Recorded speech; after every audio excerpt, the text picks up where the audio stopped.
There's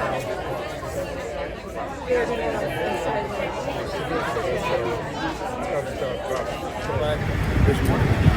So one of the recommendations we had last year from our Traffic Safety Commission was to add 4 additional deputies. We added 2, and I'm open to adding 2 more this year. So I think that's another area now.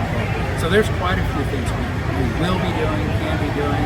If you go look at our, again, our work plan, our city council work plan, and really the staff work plan, it includes doing a better job of looking at safety and what are the safety factors. The red light cameras is a specific goal in there.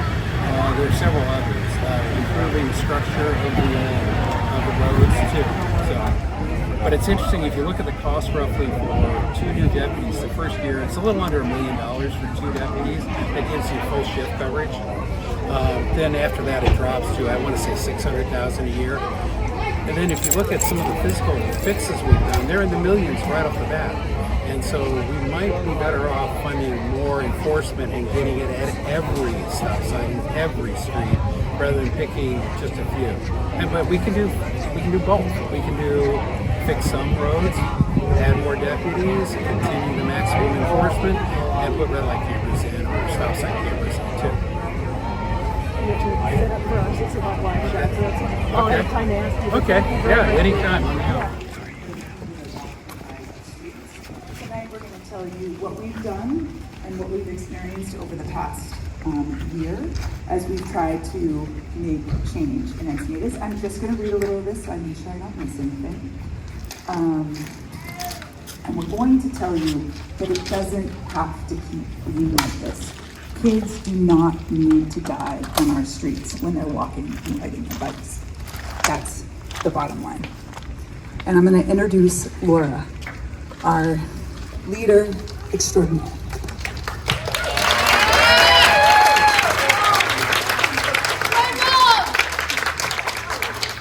Hi, my name is Laura Van and I'm a founding member of Safe Streets Encinitas. I'm here tonight because Encinitas has lost 3 children since 2023. 3 families whose lives split into before and after on an Encinitas street. 3 times this community was told, we hear you, we'll do better. And here we are again.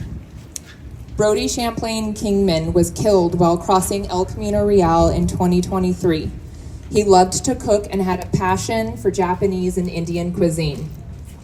He was rebuilding a 1991 Mazda RX-7 that he had saved up to buy himself, and he loved pulling harmless pranks on his sister that kept his family laughing.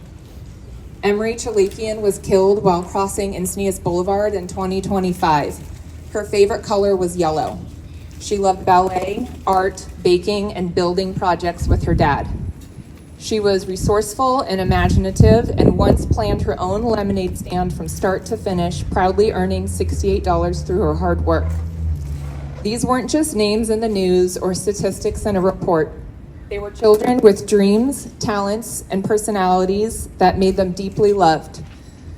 Their lives mattered and they deserved the chance to grow up. By April of 2025, we'd already lost 4 people to traffic violence on our streets. 4. Before the year had barely started. Emery was the 4th. And when the community asked this city to declare,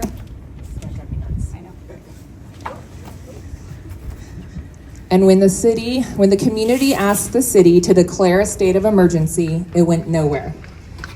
These deaths were brushed off and treated like it's just the status quo.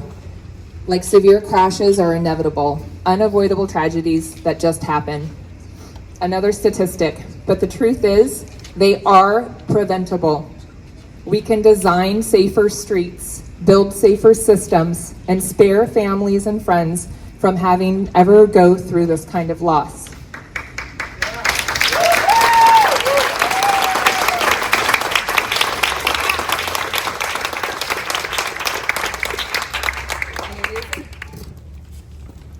And it isn't only the deaths.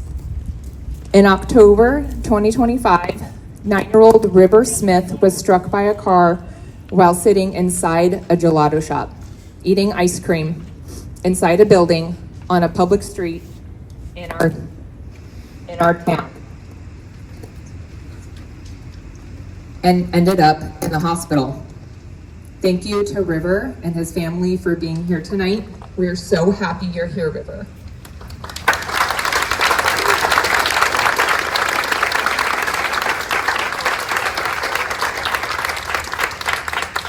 Three children are dead. A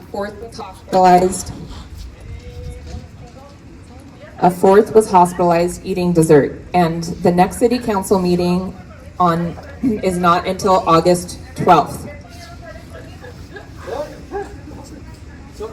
An emergency session was called after Brody was killed in 2023, but not since. Not after Emery, not now. We are here tonight because the city isn't making street safety a big enough priority, because they're debating whether Vision Zero is too political when it's proven effective in cities where leaders actually commit to it. Because we've been asking nicely for over a year while we bury our children. We are not willing to lose one more.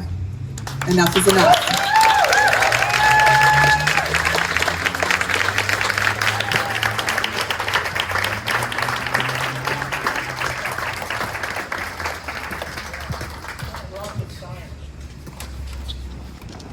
We've met with experts, traffic engineers, mobility researchers, national advocacy groups, and safety experts.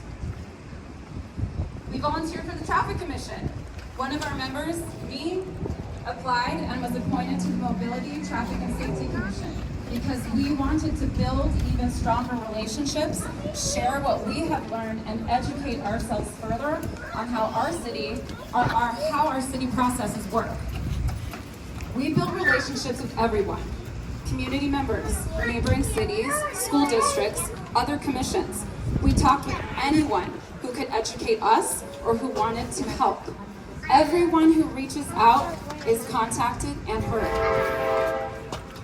We've advocated for physical improvements, the kind of infrastructure that doesn't ask drivers to be careful, but makes it physically harder to speed in the first place. Yes.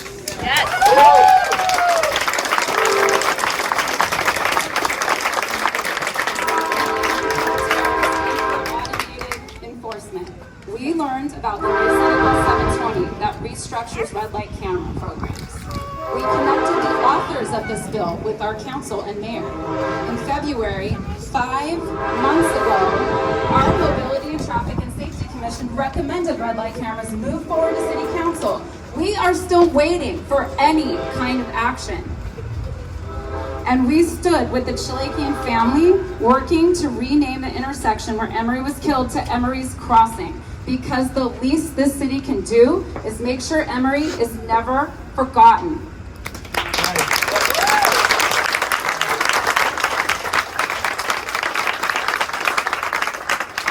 Here's what we've gotten in return.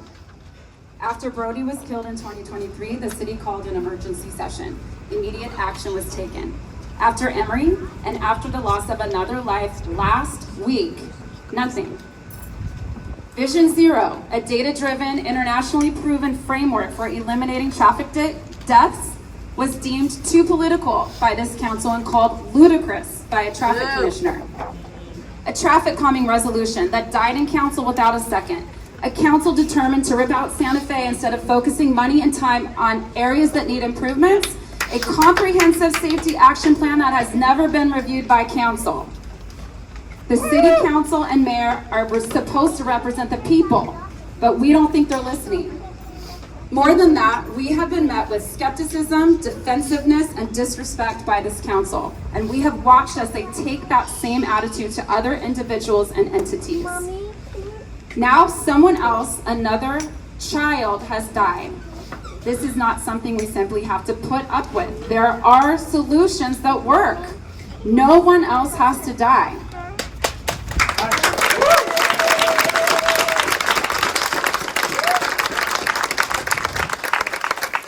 So I'm calling on you, the community of Encinitas, come to the next MTSC council meeting, August 10th at 5:30. Come to the next council meeting, August 12th at 6. Bring your anger, bring your outrage, and bring your ideas. I want to hear them.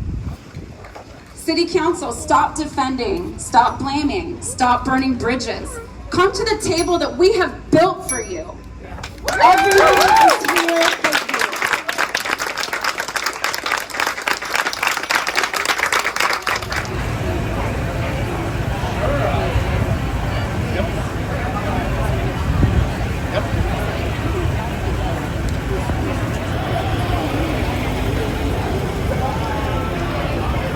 I think we're looking for a data-driven solution.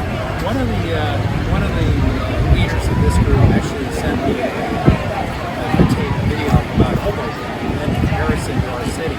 It's interesting because 2 out of the 3 things that Hoboken still did we either have done or in the midst of doing right now. And the only thing we haven't done is the corner daylighting, and we were talking about it already. But getting back to your red light cameras, we actually have it on our work plan for this year.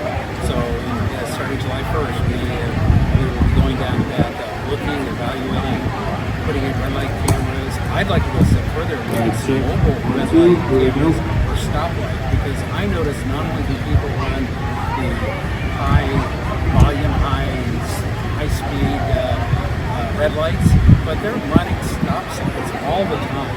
And in fact, we're seeing with our increased enforcement out of the sheriff's department, which has been going on for over a year now, under Captain Watts is the best.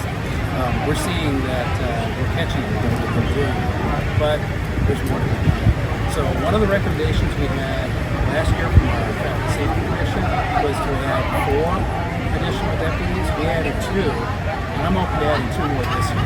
So I think that's another area. So there's quite a few things we will be doing, can be doing. If you go look at our, again, our work plan, our city council work plan, and really the staff work plan, it includes doing a better job of looking at safety and what are the safety factors.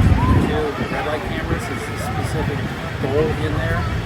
There are several others. Improving the structure of the roads too. But it's interesting, if you look at the cost roughly for 2 new deputies, the first year it's a little under $1 million for 2 deputies. That gives you full shift coverage. Then after that it drops to, I want to say, $600,000 a year. And then if you look at some of the physical fixes we've done, they're in the millions right off the bat.